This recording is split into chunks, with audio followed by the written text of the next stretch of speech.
Hello, welcome to Skull RPG Podcast. My name's Dwight Skull. My name's Jacob Skull. And today we're going to teach you how to tell your story. So Dwight, we talked about player conflict in the last one a little bit, so let's talk about player conflict. Yeah, in depth. Yeah, so player conflict is a big deal. So there are, as a general rule, there's kind of 5 different types of groups. The first group is considered to be a toxic group. It means that there's a lot of infighting, there's a lot of arguments, there's a lot of us versus them, and it could be us versus the GM. It could be us versus the other side of us, where like it's two party members versus 3 party members, and the GM's caught in the middle. Bullying people is very common. Telling people what to do with their character is very common. Telling people how, and a lot of times you might be telling the new player what to do, and it could just be simply like, yeah, you need to roll the d20 first to make the attack, and then you'll roll damage if you land the attack. That's not what I'm talking about. What I'm talking about is something like, dude, I need you to get over there and flank so I can do my sneak attack. And it's like, what if I'm not going to go do that? What if I have a spell I'm going to cast or something like that?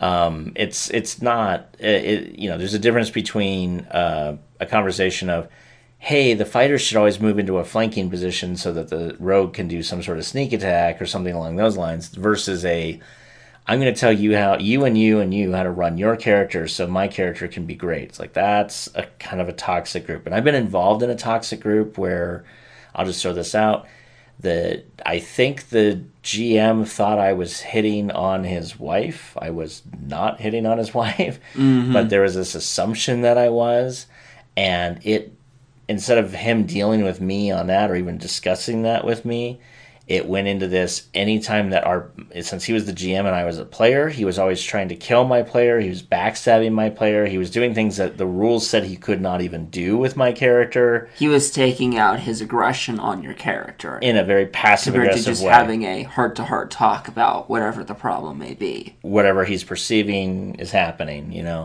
And at the end of the day, that whole group broke up. 3 out of 5 left and started a different group on a different part of the city, honestly. Then there's another type. There's this party group. This is the group that I think most people kind of think of. There's a lot of memes on this. It's like our D&D party when we first started out, and they show the picture of the Lord of the Rings and the Fellowship leaving.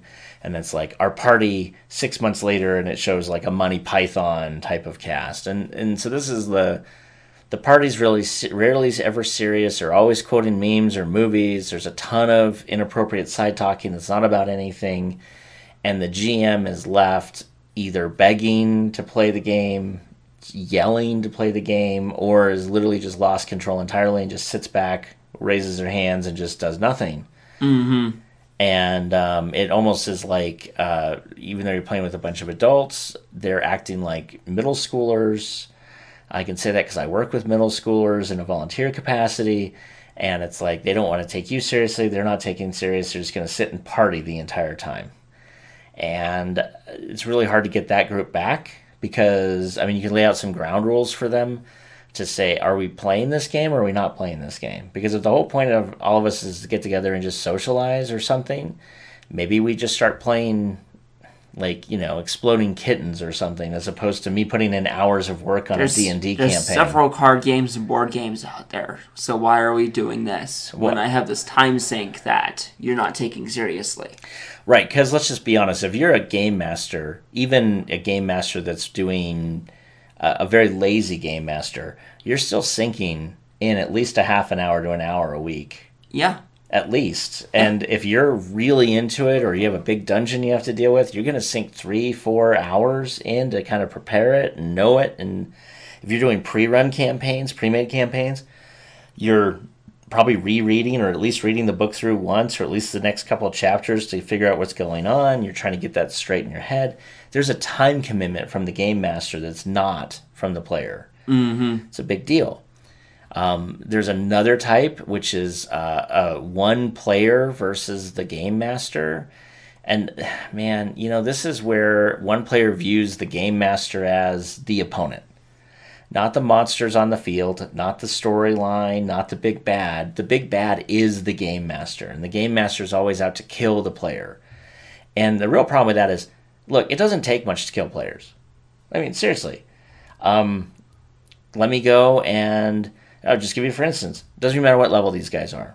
So your players are walking into a tavern. Next thing you know, the tavern actually opened a planar dimensional gate into the dimension of fire. They're taking 1d6 fire damage every round, and now they're surrounded by giant, really angry fire elementals that are now going to slam them to death. And in the next, I don't know, less than 20 minutes, the entire party is burned to a crisp and then disintegrated because their body is literally burning in the elemental plane of fire. I can kill a player in no time whatsoever. Or you throw down a really dark cave as they're walking through an orb of annihilation and they accidentally walk into it. So many things. There's so many ways to go that way if he's out to get you. Yeah, so in reality, if you're in this situation, just talk to the guy or gal, mostly guys.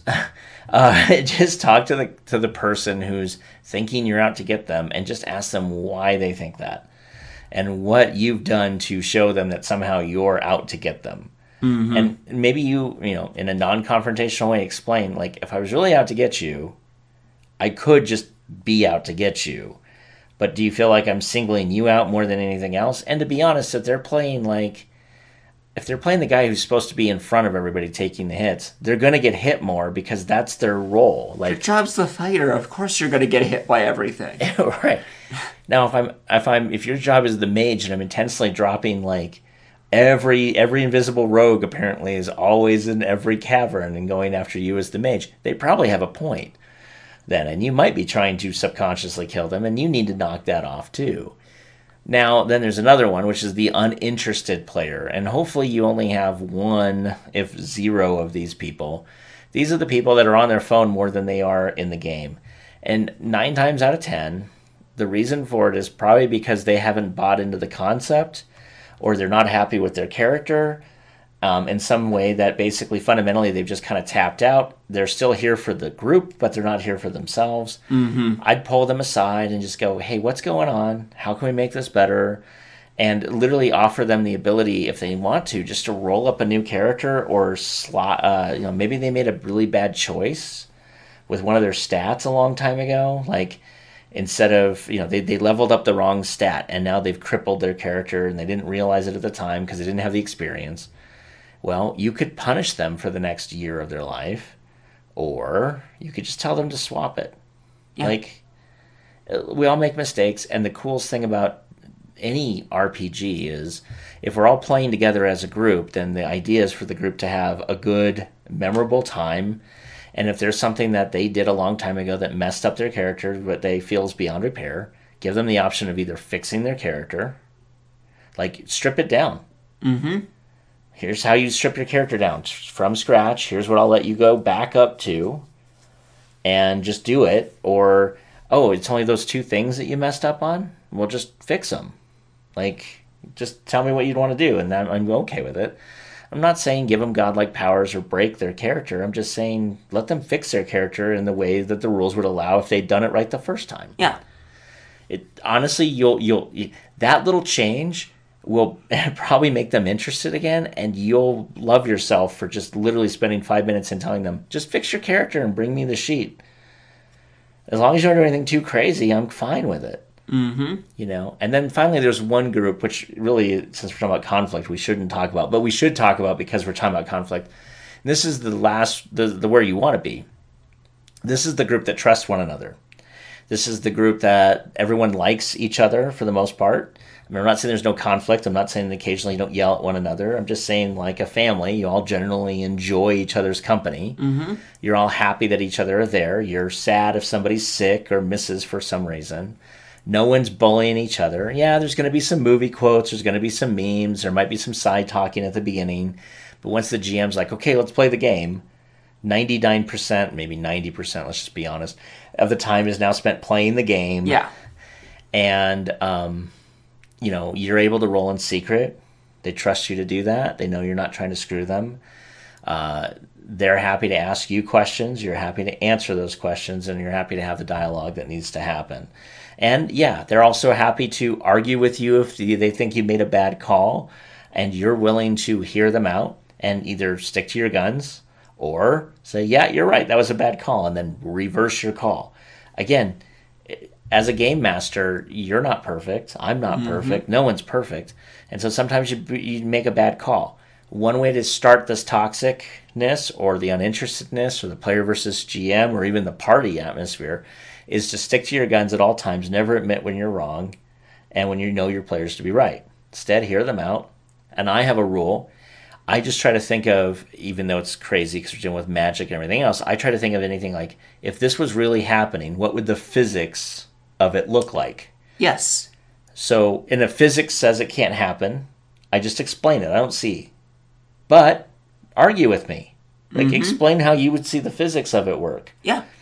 And you've been there. I've reversed my decisions many times. There was one time where I tried to go down the ladder into the well, and you had manacles shut on me into water with chokers, drowners or chokers, whatever those things are. Yeah. And we had to be able to argue with you that I could still use my hands to pull the thing off of me because you only shackled me at my wrists. Yep. I still have the ability to pull my elbows and use my hands to get to my face. I can't do manipulation beyond that, but I have enough strength as a barbarian to rip the thing off. And since the thing was attacking your face, you still had two hands that were functional.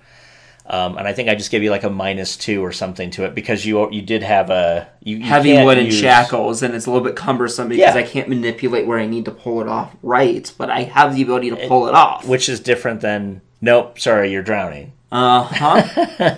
Which is what I went with, and then you said, no, hear me out, and you demonstrated, and I went, oh, no, you're 100% right.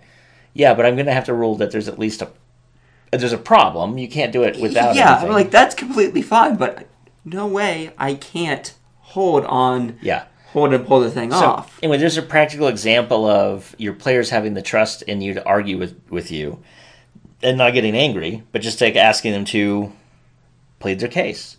Mm-hmm. And if you're a good GM and they're a good player, you guys can work out anything. So those are the types of conflicts you'll run into. Those are some ideas to get around those conflicts. Hopefully that's been very helpful to you. Hey, thanks for listening. And for more resources, please go to skullrpg.com.